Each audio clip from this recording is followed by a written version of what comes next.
잠깐만요. 의사 진우가 급하게 뛰어왔어요. 긴급한 데가 있어요. 이곳의 장비가 당장 필요합니다. 강 회장이 진우를 쳐다봤습니다. 차가운 시선에 진우의 가슴이 움츠러들었어요. 30분만 기다려. 기계약이 얼마짜리인지 알아?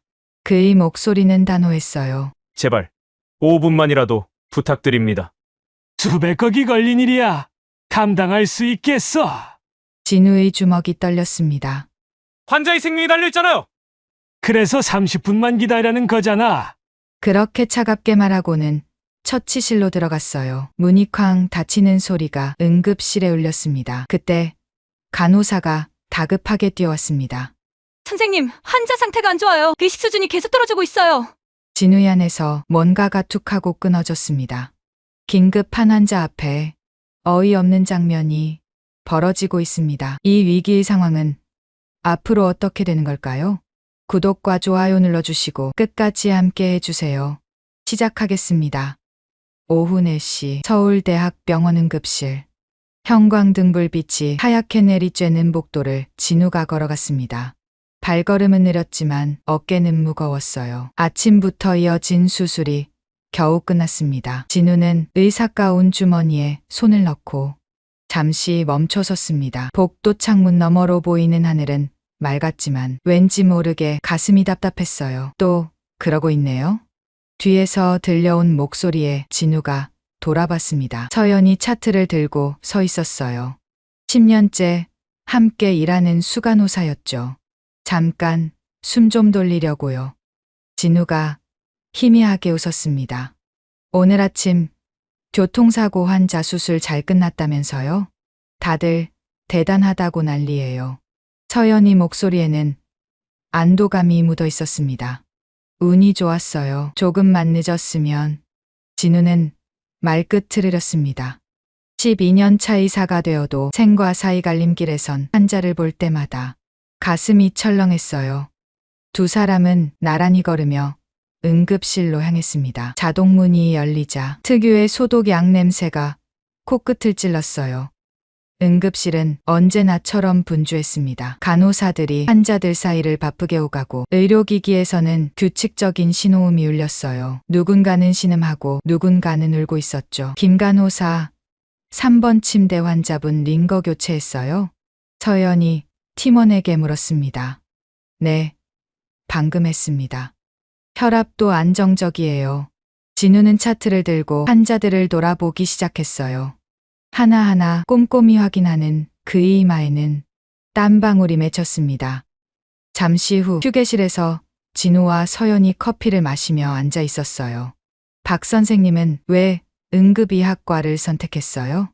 다른 과는 그래도 조묘유가 있잖아요. 서연이 물었습니다. 오랜 동료였지만 이런 질문은 처음이었어요. 진우는 잠시 생각에 잠겼습니다. 어렸을 때 아버지가 갑자기 쓰러지셨어요. 목소리가 낮아졌습니다. 시골이라 병원까지 1시간이 넘게 걸렸죠.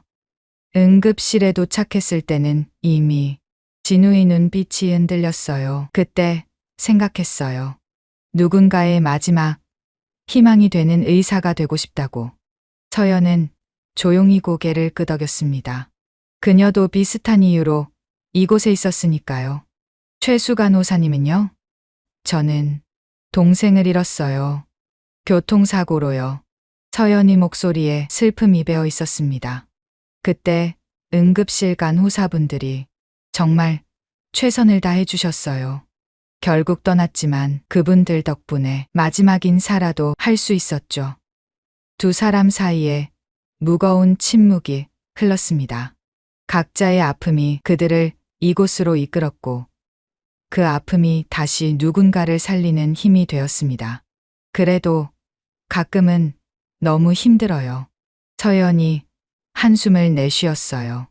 매일 죽음을 마주하고 절망하는 사람들을 보고 가끔은 제가 왜 이 일을 하는지 모르겠어요.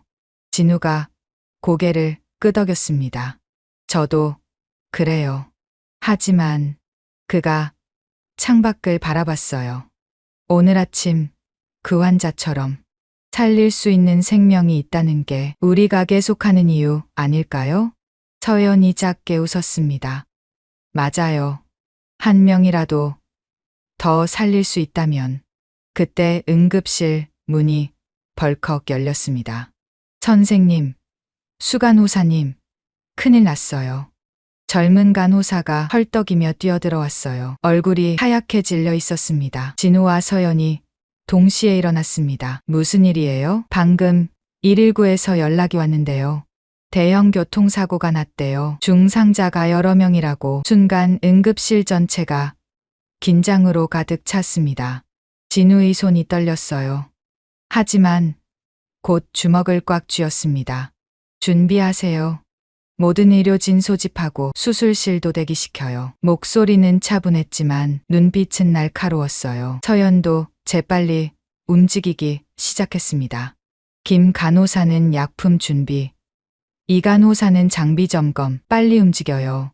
응급실이 전쟁터처럼 변했습니다. 모두가 자신이 치료 달려갔고 각자 맡은 일을 척척 해냈어요. 수없이 반복한 훈련이 몸에 배어 있었죠. 진우는 응급실 입구에 서서 깊게 숨을 들이쉬었습니다. 오늘도 누군가의 생명이 내 손에 달려 있다.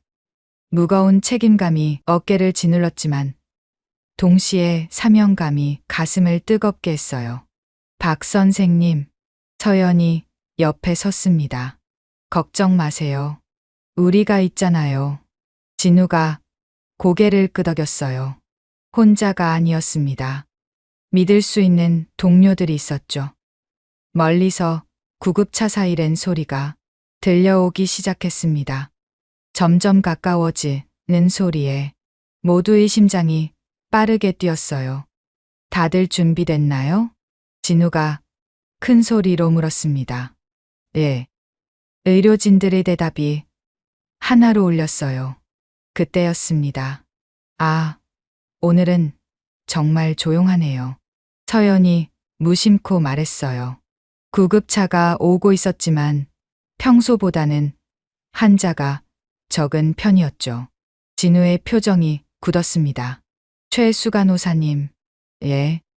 그런 말하면 안 되는 거 알잖아요. 진우가 억지로 웃으며 말했어요. 응급실에서는 조용하다는 말이 금기였습니다. 그런 말을 하면 꼭 큰일이 생기곤 했죠. 아, 맞다. 미안해요. 서연이 머쓱하게 웃었습니다. 구급차가 응급실 앞에 멈춰섰습니다. 뒷문이 열리고 환자들이 실려 나오기 시작했어요. 하나, 둘, 셋. 구급대원들의 구령에 맞춰 들것이 움직였습니다. 진우는 재빨리 환자 상태를 파악했어요. 1시간 후 모든 환자의 응급처치가 끝났습니다. 진우는 지친 몸을 의자에 기댔어요. 온몸이 땀으로 젖어 있었지만 마음은 가벼웠습니다. 수고하셨어요, 선생님. 서연이 물을 건넸어요. 수간호사님도요. 진우가 물을 마시며 시계를 봤습니다. 오후 5시. 퇴근 시간이 가까워지고 있었어요. 정말 오늘은 무사히 끝날 것 같네요. 서연이 안도의 한숨을 쉬었습니다. 진우는 대답하지 않았어요. 왠지 모르게 불안한 예감이 들었습니다. 12년간 응급실에서 일하며 익힌 직감이었죠. 폭풍 전이 고요함. 지금의 평온함이 오히려 무서웠어요. 창밖을 보니 해가 기울고 있었습니다. 붉은 노을이 하늘을 물들이고 있었어요. 아름다웠지만 왠지 불길해 보였습니다. 박 선생님? 서연이 불렀지만 진우는 창밖만 바라보고 있었어요. 오후 5시 30분. 응급실 자동문이 거칠게 열렸습니다. 환자 들어옵니다. 의식불명 환자요. 구급대원의 다급한 목소리가 응급실을 가득 채웠어요. 진우의 온몸에 전기가 흐르는 듯했습니다. 아까 느꼈던 불안한 예감이 현실이 되는 순간이었죠. 들것 위에는 할머니가 누워 있었습니다. 얼굴은 창백했고 숨소리는 거칠었어요. 구급대원이 상황을 빠르게 설명했습니다. 78세 여성, 이정희 씨예요. 강남의 고급 레스토랑에서 식사 중 갑자기 쓰러지셨대요. 진우가 재빨리 환자 곁으로 다가갔습니다. 동공을 확인하는 그의 손끝이 미세하게 떨렸어요. 왼쪽 동공이 확장되어 있었습니다. 나쁜 신호였어요. 뇌졸중이 심됩니다. CT 촬영 준비해주세요. 진우의 목소리는 차분했지만 속은 타들어갔습니다. 시간과의 싸움이 시작된 거예요. 뇌졸중은 1분 1초가 생사를 가르는 병이었죠. 서연이 신속하게 지시를 내렸습니다. 3번 처치실로 옮겨요. 혈압 체크하고 산소 공급 시작. 의료진들이 일사불란하게 움직였어요. 모두의 얼굴에는 긴장감이 가득했지만 손놀림은 정확했습니다. 진우가 환자의 손을 잡았어요. 차가웠습니다. 너무 차가워서 가슴이 철렁했죠.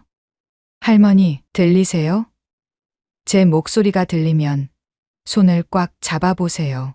반응이 없었습니다. 진우의 이마에 땀방울이 맺혔어요. 상황이 생각보다 심각했습니다. 박 선생님, 혈압이 너무 높아요. 190에 110이에요. 간호사의 보고에 진우의 얼굴이 더욱 굳어졌습니다. 혈전용 해제 준비해 주세요. 골든타임 안에 투여해야 해요. 그때였습니다. 응급실 입구가 다시 열리고 검은 정장을 입은 남자들이 우르르 들어왔어요. 그 중심에는 60대 남자가 있었습니다. 강민석 회장이었죠. 날카로운 눈빛, 꼿꼿한 자세. 한눈에 봐도 권력을 가진 사람이었어요. VIP 처치실은 어디요? 차가운 목소리가 응급실을 얼렸습니다. 안내 데스크의 직원이 당황하며 대답했어요. 지금은 응급 환자가 많아서. 내가 누군지 알고 있소? 강민석이요. 그 이름에 몇몇 의료진의 얼굴이 하얗게 변했습니다. 국내 최대 기업 중 하나인 대한그룹의 회장이었으니까요. 병원장이 급하게 뛰어왔습니다. 아, 회장님, 어떻게 오셨습니까? 급한 화상회의가 있소. 조용한 곳이 필요해. 민석의 목소리에는 거부할 수 없는 힘이 있었어요. 병원장이 고개를 숙였습니다. 5번 특별 처치실로 안내해드리겠습니다. 진우의 얼굴이 순간 일그러졌어요. 5번 처치실. 그곳에는 뇌졸중 환자에게 꼭 필요한 특수 장비들이 있었습니다. 잠깐만요. 진우가 급하게 뛰어갔어요. 지금 긴급 환자가 있습니다. 그 처치실의 장비가 당장 필요해요. 민석이 진우를 쳐다봤습니다. 차가운 시선에 진우의 가슴이 움츠러들었어요. 하지만 물러설 수 없었습니다. 30분만 기다려. 이 계약이 얼마짜리인지 알아? 민석의 목소리는 단호했어요. 수백억 원이 걸린 일이야. 병원에 기부금도 충분히 냈으니 이 정도는 양해하시오. 진우의 주먹이 떨렸습니다. 환자의 생명이 달려 있습니다. 그래서 30분만 기다리라는 거야. 민석은 차갑게 말하고는 비서들과 함께 처치실로 들어갔어요. 문이 쾅 닫히는 소리가 응급실에 울렸습니다. 진우는 멍하니 서 있었어요. 믿을 수 없었습니다. 돈이 생명보다 중요할 수 있다니. 서연이 다급하게 뛰어왔습니다. 선생님, 환자 상태가 안 좋아요. 의식 수준이 계속 떨어지고 있어요. 진우의 안에서 뭔가가 툭 하고 끊어졌습니다. 다시 민석이 있는 처치실로 달려갔어요.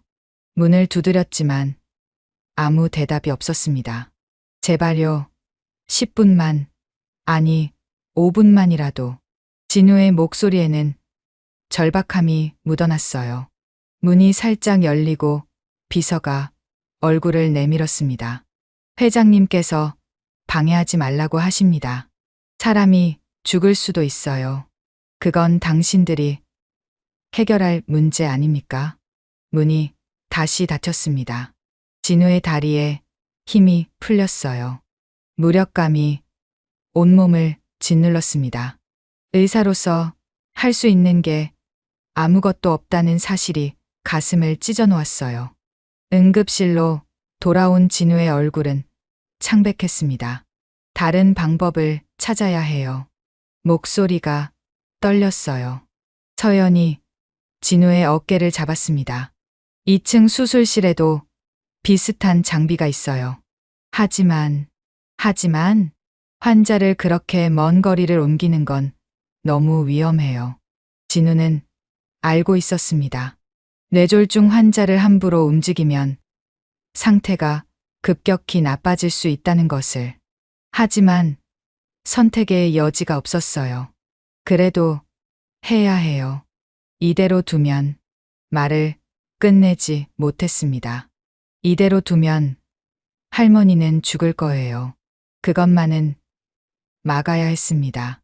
의료진들이 조심스럽게 환자를 들것에 옮기기 시작했어요.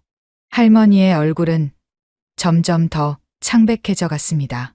숨소리도 약해지고 있었어요. 진우의 가슴이 미어졌습니다. 제발 조금만 더 버텨주세요. 마음속으로 간절히 기도했어요. 그때 응급실에 있던 다른 환자의 보호자가 일어섰습니다. 저기, 무슨 일이에요? 중년 여성이었어요. 걱정스러운 표정으로 상황을 지켜보고 있었죠. 왜 할머니를 옮기시는 거예요? 여기서 치료하면 안 되나요? 서연이 조심스럽게 대답했습니다. 필요한 장비가 있는 곳으로 옮겨야 해서요. 장비가 여기 없어요? 응급실인데? 여성의 목소리가 높아졌어요. 주변의 다른 보호자들도 수군거리기 시작했습니다. 아까 들어온 양복 입은 사람들 때문인가? VIP라고 특별 대우받는 거야? 환자가 위급한데 그게 말이 되나? 분위기가 점점 험악해졌어요.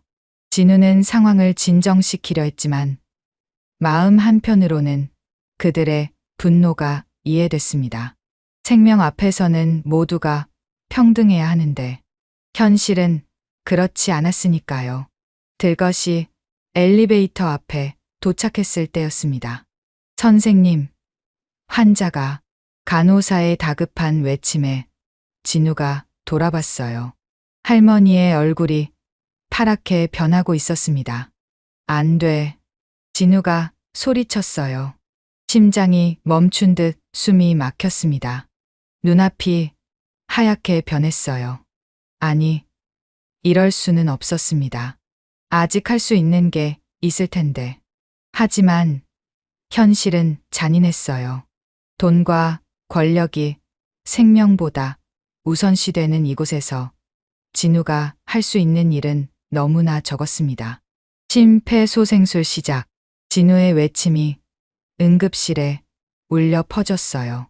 죽어가는 생명을 살리기 위한 처절한 싸움이 시작됐습니다. 하지만 5번 처치실의 문은 여전히 굳게 닫혀 있었어요. 그 안에서는 수백억 원의 계약이 진행되고 있었죠.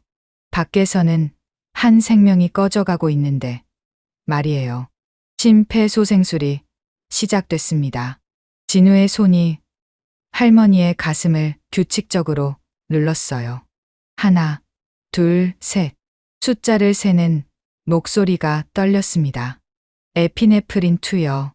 서연의 지시에 간호사가 재빨리 주사를 준비했어요. 시간이 멈춘 듯 했습니다. 모든 의료진의 시선이 심전도 모니터에 고정됐죠. 제발 다시 뛰어달라고 기도하는 마음뿐이었어요. 1분, 2분, 끝없이 이어지는 압박에 진우의 이마에서 땀이 비 오듯 쏟아졌습니다.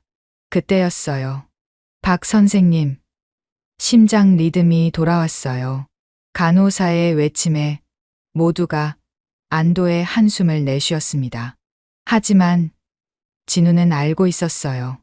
이건 시작일 뿐이라는 것을. 혈압이 계속 올라가고 있어요.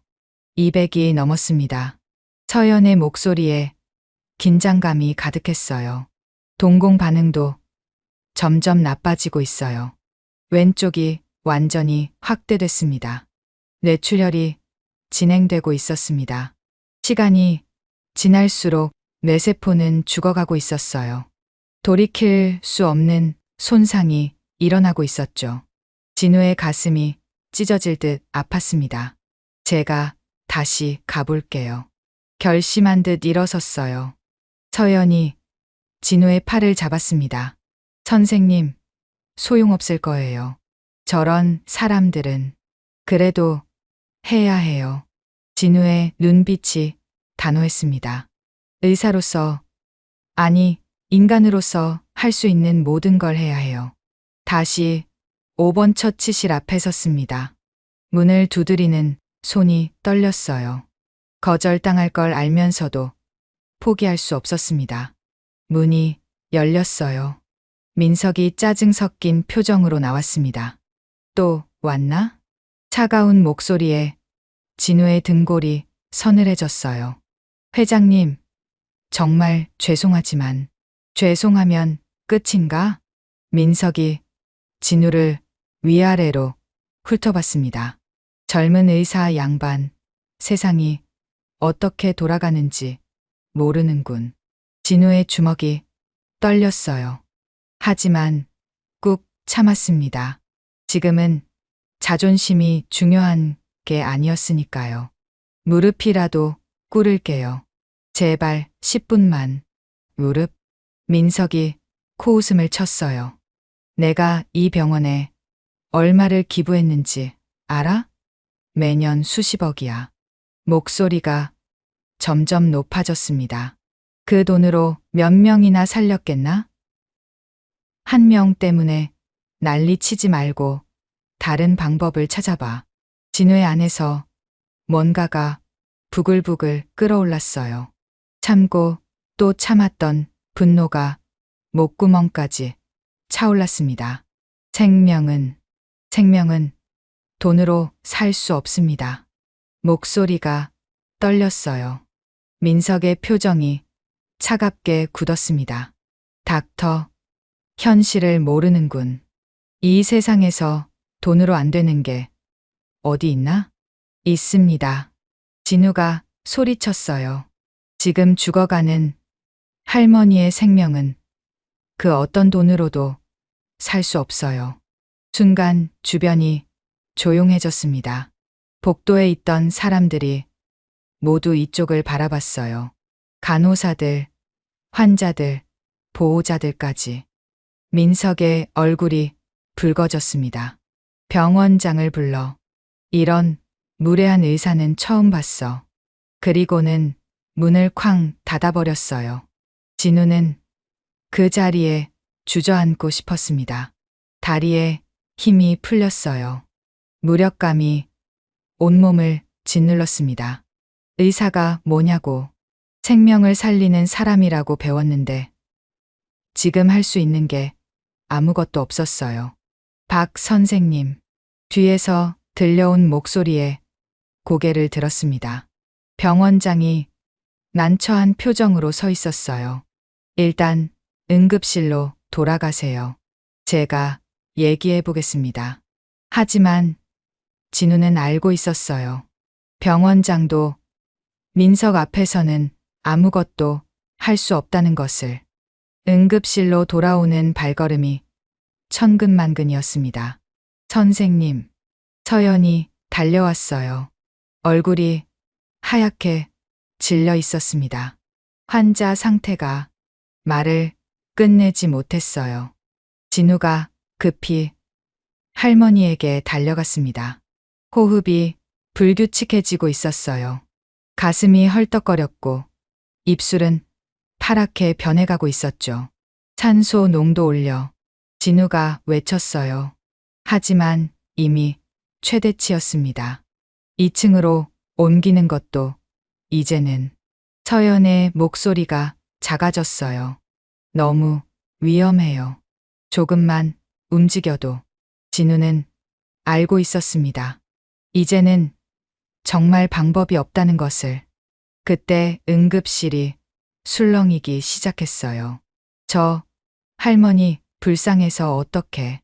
돈 있다고 저럴 수가 있나? 병원이 이래도 되는 거야? 환자들과 보호자들의 목소리가 점점 커졌습니다. 한 중년 남자가 일어섰어요. 여기 의사 선생님들은 뭐 하는 거예요? 환자가 죽어가는데. 진우가 고개를 숙였습니다. 할 말이 없었어요. 변명조차 할 수 없었죠. 최선을 다하고 있습니다. 겨우 이 말만 할 수 있었어요. 최선이요? 저게 최선이에요. 남자의 목소리가 높아졌습니다. 돈 때문에 사람이 죽어가는데 그게 최선입니까? 진우의 가슴이 무너져 내렸어요. 그 말이 칼처럼 심장을 찔렀습니다. 맞았어요. 이게 최선일 리 없었죠. 서연이 나섰습니다. 저희도 할 수 있는 건 다 하고 있어요. 목소리가 떨렸어요. 하지만 시스템이, 현실이, 말끝이 흐려졌습니다. 그때 한 할아버지가 일어섰어요. 내가 저 회장이란 사람한테 가서 말해볼까? 아니에요. 괜찮습니다. 진우가 만류했지만 응급실의 분위기는 이미 들끓고 있었어요. 분노, 슬픔, 무력감, 여러 감정이 뒤섞여 소용돌이 쳤습니다. 진우는 다시 할머니 곁으로 갔어요. 차가워지는 손을 꼭 잡았습니다. 죄송해요, 할머니. 정말 죄송해요. 속삭이는 목소리가 떨렸어요. 눈가가 뜨거워졌습니다. 의사가 되고 처음으로 환자 앞에서 눈물이 날 것 같았어요. 혈압이 떨어지고 있어요. 간호사의 다급한 외침. 맥박도 약해지고 있습니다. 또 다른 간호사에 보고 시간이 없었어요. 정말로 시간이 없었습니다. 진우는 할 수 있는 모든 응급처치를 지시했어요. 약물 투여, 수액 조절, 호흡 보조. 하지만 근본적인 치료 없이는 한계가 명확했습니다. 5번 처치실의 문은 여전히 굳게 닫혀 있었어요. 그 안에 혈전용의 장비가 있다면, 그 약물 하나만 투여할 수 있다면 이 할머니는 살 수 있을 텐데. 진우의 주먹이 하얗게 질릴 정도로 꽉 쥐어졌습니다. 손톱이 손바닥을 파고들었지만 아픔도 느껴지지 않았어요. 지금 이 순간 생명의 시계는 째깍째깍 죽음을 향해 가고 있었습니다. 그리고 진우는 그것을 막을 수 없었어요. 의사로서 이보다 잔인한 일이 또 있을까요? 오후 6시 15분. 응급실의 무거운 침묵을 깨고 누군가 뛰어들어왔습니다. 회장님, 회장님. 검은 정장의 남자가 헐떡이며 5번 처치실로 달려갔어요. 비서실장 한수민이었습니다.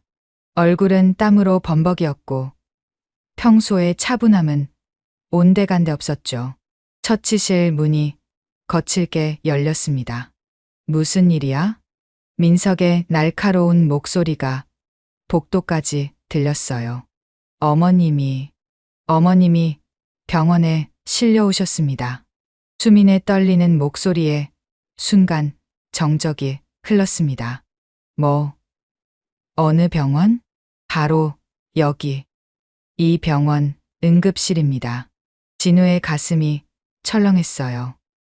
설마, 그럴 리가. 민석이 처치실에서 뛰쳐나왔습니다. 평소의 위험은 사라지고 불안에 가득 찬 아들의 얼굴만 남아 있었어요. 어디 있어? 어머니가 어디 있냐고.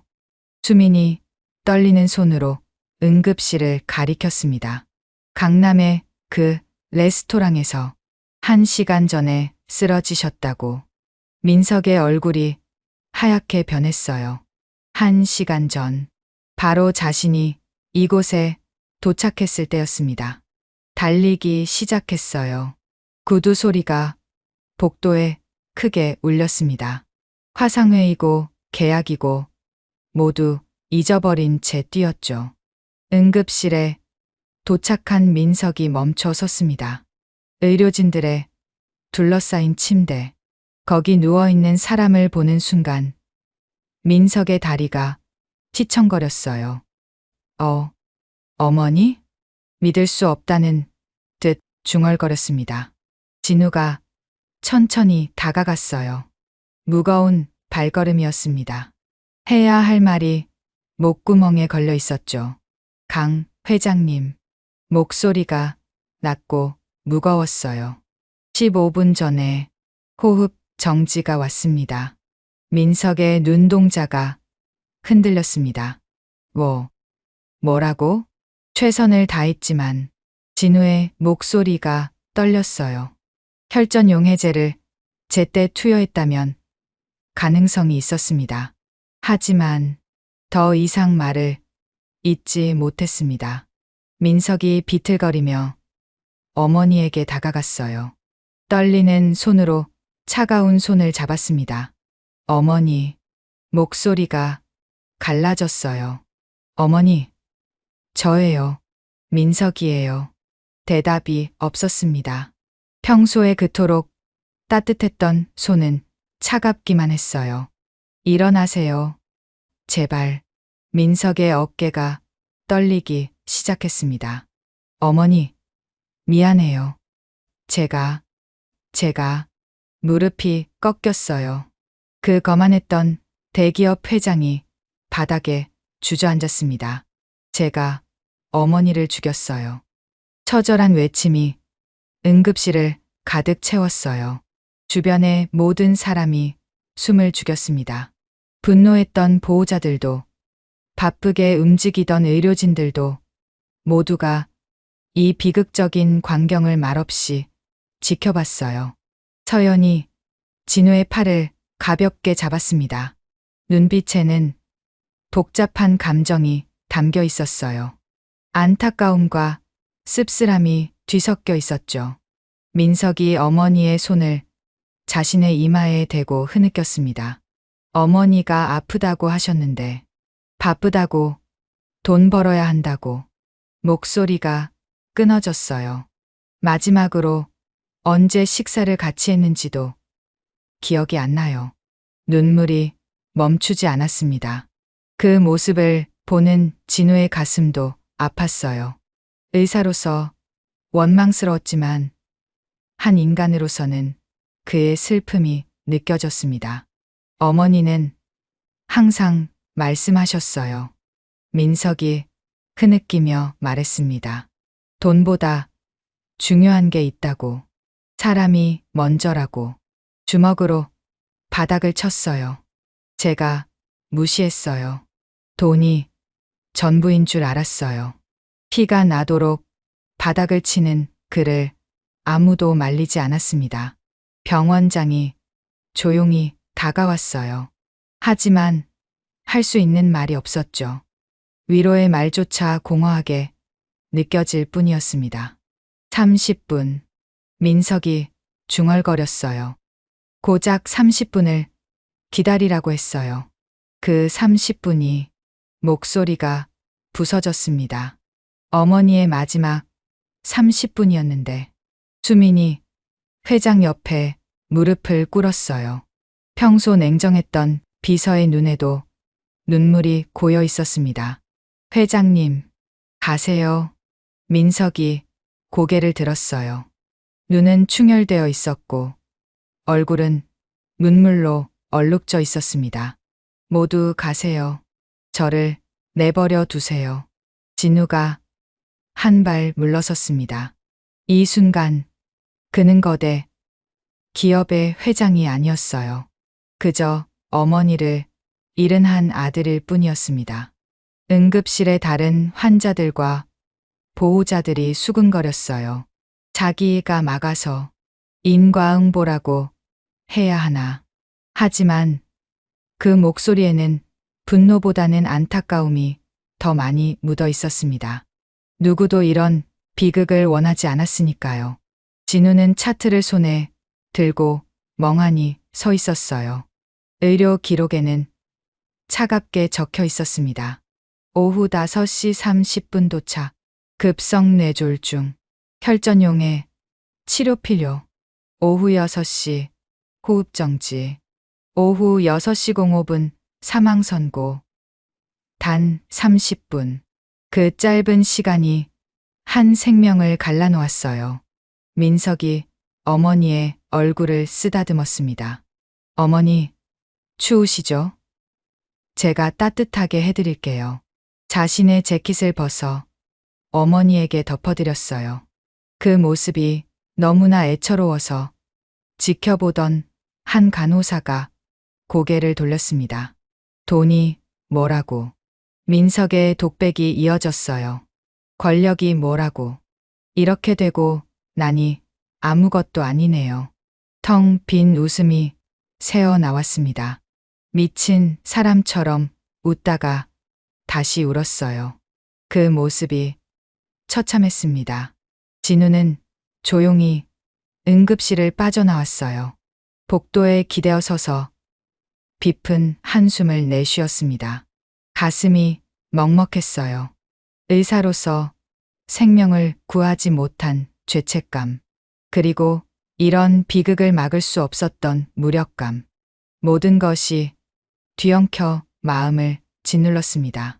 서연이 옆에 왔어요. 선생님, 잘못이 아니에요. 위로의 말이었지만 진우는 고개를 저었습니다.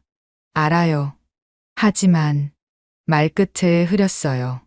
이런 일이 또 일어날 거예요. 시스템이 바뀌지 않는 한.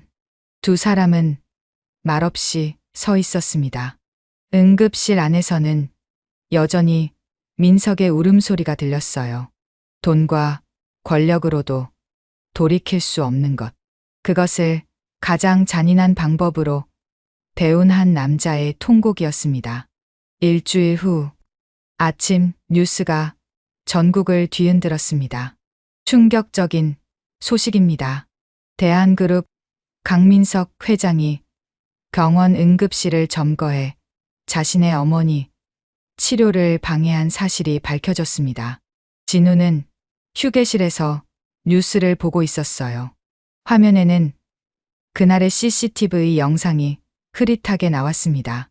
민석이 5번 처치실로 들어가는 모습, 진우가 간청하는 모습, 그리고 쓰러진 어머니 앞에서 오열하는 모습까지.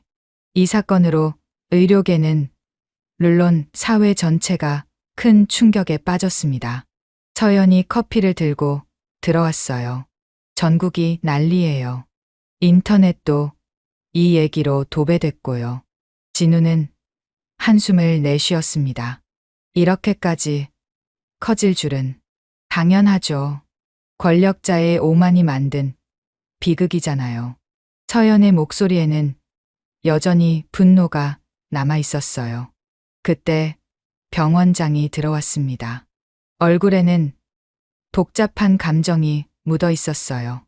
박 선생님, 최수 간호사님, 오늘 오후에 기자회견이 있습니다. 기자회견이요? 강 회장이 직접 하신답니다. 그리고 병원장이 잠시 말을 멈췄어요. 두 분도 참석해 달라고 하네요. 진우와 서연은 서로를 바라봤습니다. 무슨 말을 하려는 걸까요? 오후 2시 병원 대강당은 기자들로 가득 찼어요. 카메라 플래시가 터지고 마이크를 든 기자들이 자리를 차지하려 아우성쳤습니다. 민석이 단상에 올랐어요. 일주일 사이에 완전히 다른 사람이 되어 있었습니다. 머리는 하얗게 새었고 얼굴은 초췌했어요. 한때 날카롭던 눈빛은 깊은 슬픔으로 가득했죠. 먼저 깊이 사죄드립니다. 고개를 90도로 숙였어요. 플래시가 미친 듯이 터졌습니다. 제 오만과 어리석음으로 인해 어머니를 잃었습니다. 목소리가 떨렸어요. 그리고 같은 시각 다른 생명도 위험에 빠뜨렸습니다. 강당이 조용해졌습니다. 모두가 숨을 죽이고 그의 말을 들었어요. 돈과 권력이 전부인 줄 알았습니다. 민석이 고개를 들었어요. 세상을 제 뜻대로 움직일 수 있다고 믿었죠. 하지만 잠시 말을 멈췄습니다. 눈가에 눈물이 맺혔어요. 어머니는 늘 말씀하셨습니다. 사람이 먼저라고, 생명보다 귀한 건 없다고. 주먹을 꽉 쥐었어요. 저는 그 말씀을 무시했고 결국 가장 소중한 사람을 제 손으로 더 이상 말을 잇지 못했습니다. 진우는 무대 옆에서 그 모습을 지켜봤어요. 복잡한 감정이 마음을 휘저었습니다. 분노와 연민이 동시에 느껴졌죠. 오늘부로 모든 공직에서 물러나겠습니다. 민석의 선언에 강당이 술렁였어요. 그리고 개인 재산의 절반을 응급의료 발전 기금으로 기부하겠습니다. 기자들이 손을 들고 질문하려 했지만 민석은 말을 이었어요. 마지막으로 이 자리에 계신 박진우 선생님께 말씀드리고 싶습니다. 진우가 깜짝 놀랐어요. 갑자기 자신의 이름이 불리자 가슴이 두근거렸습니다. 선생님은 의사로서 최선을 다하셨습니다. 제가 막았을 뿐입니다. 민석이 진우를 향해 고개를 숙였어요. 죄송합니다. 그리고 감사합니다. 끝까지 어머니를 살리려 애써주셔서. 진우의 눈가가 뜨거워졌습니다. 일어서서 고개를 숙였어요. 할 말이 없었습니다. 기자회견이 끝난 후 복도에서 민석과 마주쳤어요.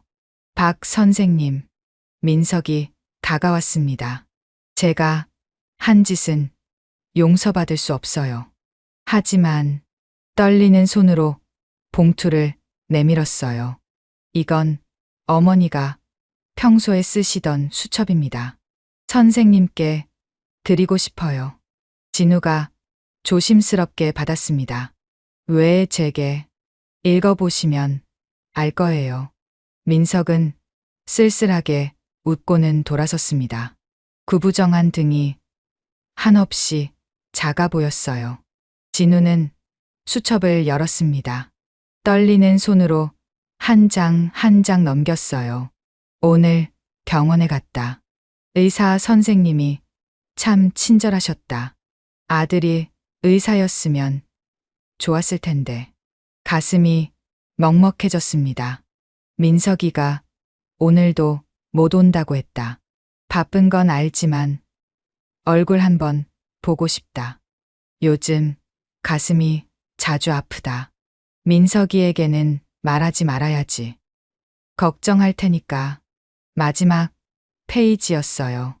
내일은 민석이와 밥을 먹기로 했다. 오랜만이라 기쁘다. 좋은 레스토랑을 예약했다고 한다. 날짜는 일주일 전. 바로 그날이었습니다. 진우의 손이 떨렸어요.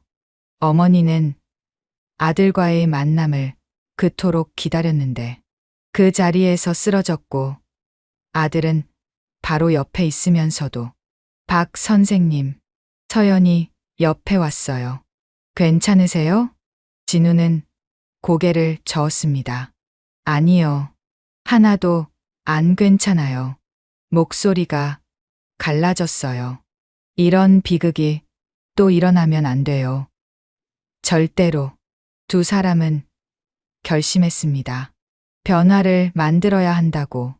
그 후 한 달, 진우와 서연은 생명 앞에 특권은 없다는 캠페인을 시작했어요. 처음엔 작은 움직임이었습니다. 하지만 점점 많은 의료진이 동참했고 시민들도 지지를 보냈어요. 응급실 VIP 특별 대우를 폐지하라. 돈이 아닌 생명이 우선이다. 병원 앞에서 열린 집회에는 수백 명이 모였습니다. 그 중에는 그날 응급실에 있었던 보호자들도 있었어요. 정부도 움직이기 시작했습니다. 응급의료 방해 행위에 대한 처벌을 강화하겠습니다. 보건복지부 장관의 발표가 있었어요. 누구도 응급 환자의 치료를 방해할 수 없습니다. 그것이 누구든 말입니다. 강민석법이라 불리는 새로운 법안이 만들어졌습니다. 응급실에서의 특권을 완전히 금지하는 내용이었죠. 어느 가을날 진우는 병원 옥상에 올라갔어요. 서울의 풍경이 한눈에 들어왔습니다. 여기 계셨군요. 서연이 따라 올라왔어요. 오늘로 새 법이 시행된대요. 그래요? 진우가 희미하게 웃었습니다. 늦었지만 다행이네요. 바람이 불었어요. 차가운 가을 바람이었지만 왠지 상쾌했습니다. 그런데 강 회장은 어떻게 지낼까요? 서연이 물었어요. 진우는 대답하지 않았습니다. 며칠 전 뉴스에서 봤으니까요. 민석이 어머니 묘지 앞에서 하루 종일 앉아 있는 모습을. 세상의 욕을 다 먹어도 그는 매일 그곳에 간다고 했어요. 어머니께 용서를 구하며. 산골짜기의 작은 묘지. 민석이 무릎을 꿇고 있었습니다. 어머니, 오늘도 왔어요. 묘비를 쓰다듬는 손이 거칠었어요. 한때 펜보다 무거운 것을 들어본 적 없던 손이었는데 오늘 법이 통과됐대요. 다시는 저 같은 바보가 나오지 않을 거예요. 바람이 불었습니다. 나뭇잎이 흔들리는 소리가 마치 어머니의 대답 같았어요. 돈과 권력이 전부인 줄 알았어요. 민석의 목소리가 떨렸습니다. 어머니를 잃고 나서야 깨달았어요. 정말 중요한 게 뭔지. 눈물이 떨어졌어요. 이제야 어머니 말씀을 이해해요. 사람이 먼저라고, 생명이 가장 귀하다고. 묘지는 조용했습니다. 하지만 민석은 느낄 수 있었어요. 어머니가 자신을 용서해 주었다는 것을. 병원, 응급실. 여전히 분주한 하루가 시작됐습니다. 진우는 흰 가운을 입고 환자들을 돌봤어요. 어제와 다를 것 없는 일상이었지만 뭔가 달라진 게 있었습니다. 5번 처치실. 이제는 VIP 전용이라는 팻말이 사라졌어요. 대신 응급처치실이라는 새 팻말이 걸렸습니다. 누구나 사용할 수 있는 공간이 된 거죠. 박 선생님, 간호사가 뛰어왔어요. 교통사고 환자가 들어옵니다. 진우가 재빨리 움직였습니다. 5번 처치실 준비해 주세요. 예. 의료진들이 일사불란하게 움직였어요. 그 모습을 보며 진우는 생각했습니다. 오늘도 생명을 구하는 하루가 시작됐구나. 구급차 사이렌 소리가 가까워졌습니다. 응급실 문이 열렸어요. 하지만 우리는 포기하지 않습니다. 진우와 의료진들이 달려갔어요. 오늘도 내일도 생명을 구하기 위해 새로운 싸움이 시작됐습니다. 생명을 살리기 위한 숭고한 싸움이 즐거우셨나요?